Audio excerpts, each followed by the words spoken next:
शांत हो जाइए, स्टार्ट करते हैं। आज का आपका टॉपिक हो गया RTE। कहाँ रख दी?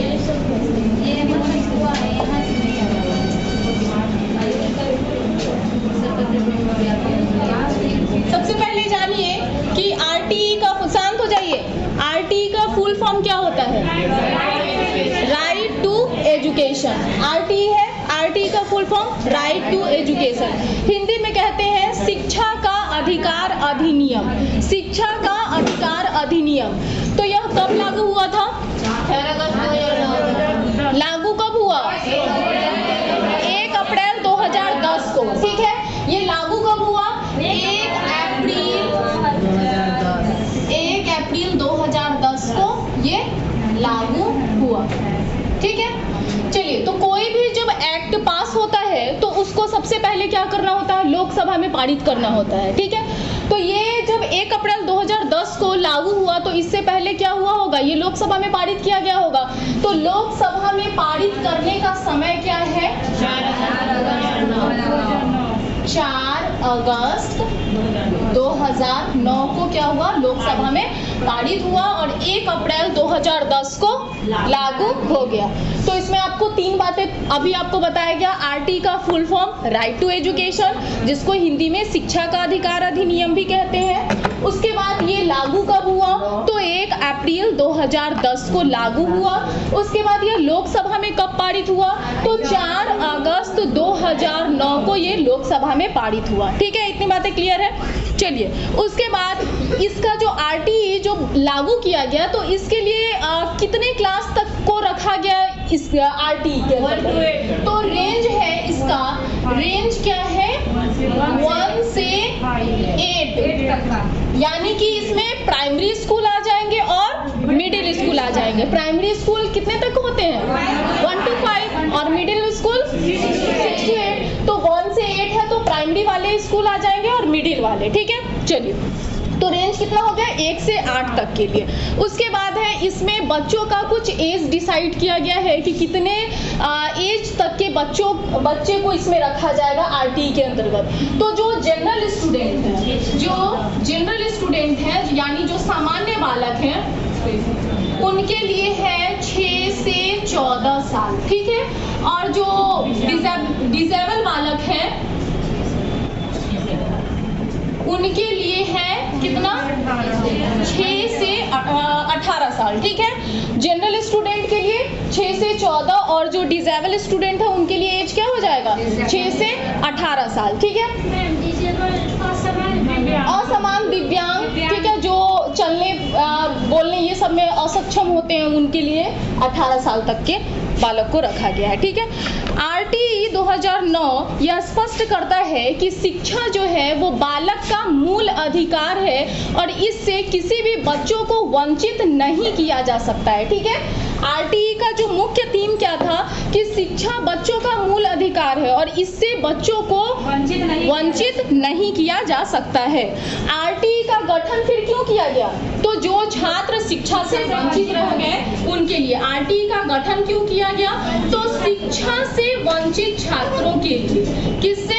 शिक्षा से वंचित छात्रों के लिए RTE का गठन किया गया। ठीक है, क्लियर है इतना? RTE का गठन क्यों किया गया? शिक्षा से वंचित छात्रों के लिए। उसके बाद है 21 के क के अंतर्गत मूल अधिकार, शिक्षा बच्चों का मूल अधिकार है वो कहा गया। देखिए, हमारा संविधान लागू कब हुआ था?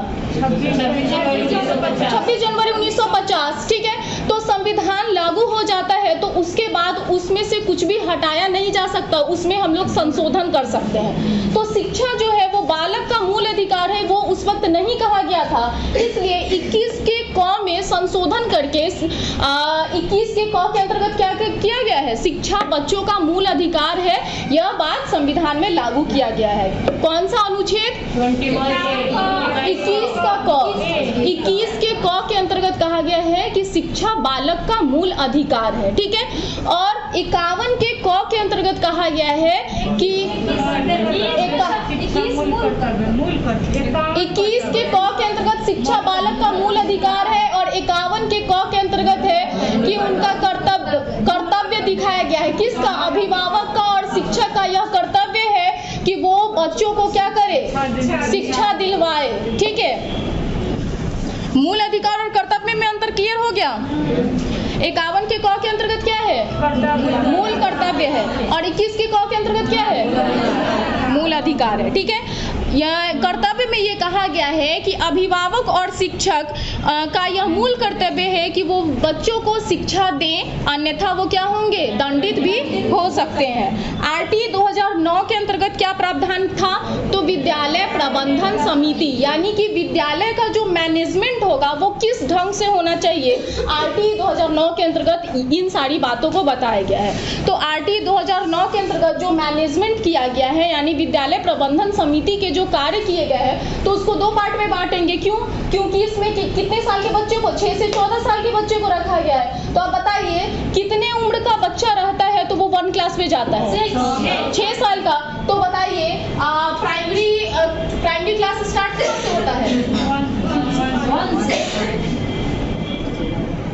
प्राइमरी, और इधर हो गया मिडिल। तो 1 से लेकर के 5 की बात होगी इसमें, और इसमें 6 से लेकर के 8 तक की बात होगी। क्लियर है। चलिए, तो अब जो विद्यालय प्रबंधन समिति के द्वारा जो बात कही गई है वो प्राइमरी के लिए क्या क्या बातें हैं और मिडिल के लिए क्या क्या है उसको देखिए।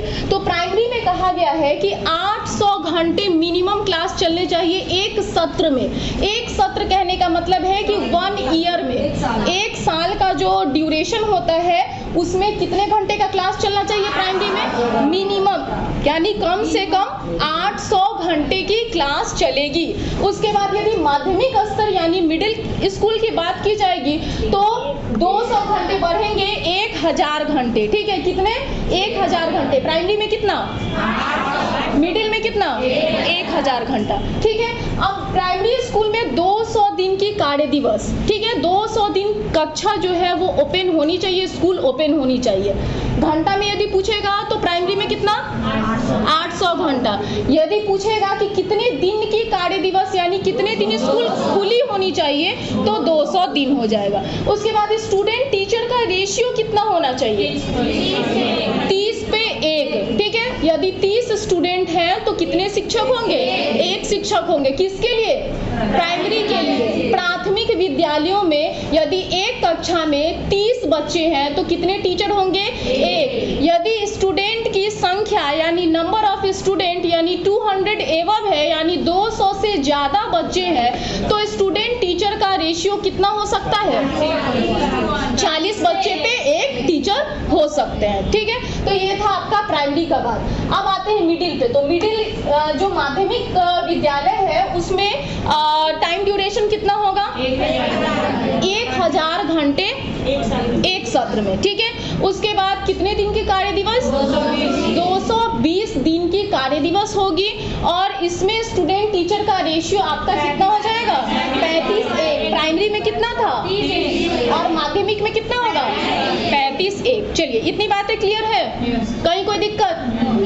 यहाँ जो दिए हुए हैं बच्चों को शिक्षा अन्यथा वो दंडित होंगे, तो टीचर पेरेंट्स होंगे या बच्चे कभी दंडित नहीं होंगे, पेरेंट्स होंगे और टीचर होंगे। पेरेंट्स की ये जिम्मेदारी है कि वो अपने बच्चों को क्या करें, शिक्षा दिलवाएं, और शिक्षक का भी ये कर्तव्य, बहुत पहले सुनती होंगी कि शिक्षक जाते हैं बजाते हैं घर पे बच्चों को लाने। ठीक है, तो ये इसी सब के लिए। चलिए, और आपको कहा भी गया है कि बाल श्रम कानूनन अपराध है। आप तो जानती हैं कि 14 साल तक के बच्चों को यदि आप काम पे रखती हैं तो आपको क्या होना चाहिए, दंड भी हो सकता है। तो बाल श्रम ये भी कानूनी अपराध है, क्योंकि 6 से 14 वर्ष के बच्चों को क्या करना है, शिक्षा ही ग्रहण करना है, उसको विद्यालय ही जाना है, उसको ना तो आप काम पे रख सकती हैं और ना ही रखना ही नहीं है। ठीक है, चलिए, अब है minimum requirement of a primary school, यानी कि प्राइमरी स्कूल की मिनिमम रिक्वायरमेंट क्या होनी चाहिए। तो कक्षा एटलीस्ट 5, यानी चूंकि प्राइमरी है तो 5 कक्षा तो होगा ही, कक्षा 1, 2, 3, 4, 5। उसके अलावे और क्या होना चाहिए, तो एक प्रधानाध्यापक का कक्ष होगा। ठीक है, यानी कि एक प्रधानाध्यापक के लिए कक्ष, उसके बाद एक खेल का मैदान जहां बच्चे क्या करें, खेल सके। उसके बाद मिड डे मील चूंकि चलाया जाता है प्राइमरी स्कूल में तो एक रसोई घर भी होना अनिवार्य है, और उसके बाद एक शौचालय separate for boys and girls. चलिए, उसके बाद आपको जानना है कि सर्व शिक्षा